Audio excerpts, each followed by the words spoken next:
Dans les yeux de ma mère. Ah Yaïma, à ce jour où tu es venue au monde, sur une terre aussi belle que féconde, qui t'a donné ta grâce et ta beauté? Tes yeux verts de berbère marquent ton identité. C'est au pied de la région du Chénois, entre Tipaza, Fedjena, Marengo et Goreya. Tu t'as grippé au jupon de ta mère Alima, qui de ses grands yeux bleus guidait tes premiers pas.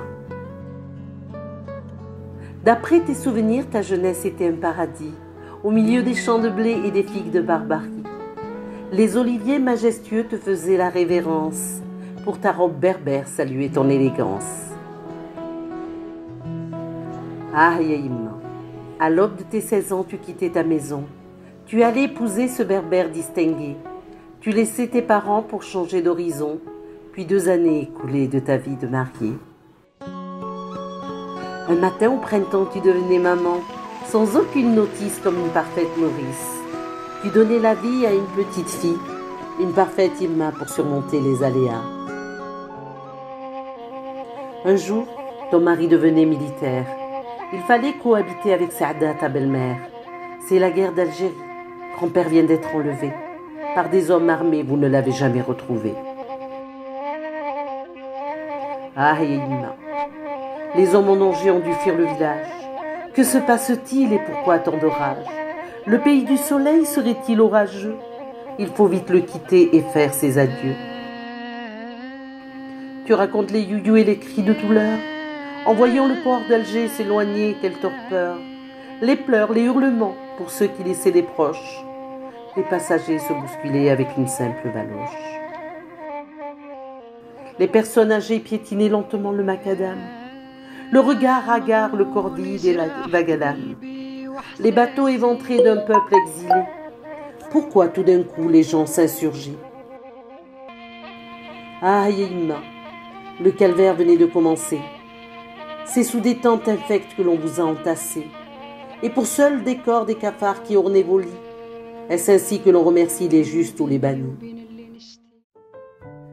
Maman, tu es née dans un département français. Pourtant, touchant son sol, il a fallu le prouver. Vous découvriez ainsi que l'on vous appelait les sujets. Que s'est-il passé? Qu'avez-vous négligé? L'handicap de la langue d'un pays qui vous était austère. L'étroitesse de ces nouveaux visages semblait réfractaire. Loin de l'immensité du bled et du Hammam Rera, de ton beau paysage de la région du Chénois. Ah Yaïma, les humiliations ne faisaient que commencer. C'est devant un juge qu'il a fallu jurer, justifiant ainsi que vous étiez bien français. Le sang de papa n'aurait-il pas assez coulé? Le sang de papa n'aurait-il pas suffi au point de l'avoir baptisé le valeureux harki? Aurait-il oublié que vous étiez français par l'impôt du sang et sang bleu versé? Maman, je t'écris ce soir pour te rendre hommage, mais aussi à toutes les femmes restées sur le rivage. Vous avez vécu dans l'ombre de vos époux, sans que nul un jour ne se préoccupe de vous.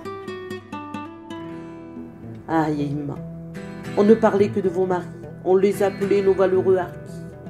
Vous qui avez subi de nombreuses brimades, laissant vos parents derrière les balustrades. Ah Yaïma, je n'étais qu'une enfant. Les conditions de vie étaient précaires. Nous vivions dans un camp, pas de toilettes ni d'eau à terre. Ah Yaïma, face aux mensonges du pays des droits de l'homme, de ces politiques souverains dans leur royaume. C'est dans des camps infects qui nous ont acculés, dans un but unique de vous emmurer à jamais. Petite maman au cœur sage, tes yeux rivés vers le rivage, ton silence était intriguant. Que pensais-tu de cet enfermement? Maman, ce soir je pense à ta douleur et celle de toutes les femmes qui ont survécu aux horreurs. Le silence était votre meilleur allié pour ne pas terminer aliéné. Et en dépit de la trahison qu'ont subie vos conjoints, Vous ne vous êtes jamais apitoyé sur votre sort. Vous étiez les piliers pour leur éviter de sombrer. Que de violence, que de coups, de blessures, de railleries, d'affronts, de mépris, sans que l'on vous entende pousser un cri. Et pour cacher les larmes qui ruisselaient sur vos visages, un sourire scintillait pour annoncer un bon présage. Cependant, l'héritage que vous nous avez transmis. Pas de colère, ni d'aigreur, pas de rancune pour éviter l'amertume, uniquement le pardon, comme la flèche de Cupidon. Grand-père disait, lorsqu'on veut la pluie, il faut assumer la boue qui vient avec. Monsieur Badji disait, ils nous ont emmenés comme de la boue à leurs souliers.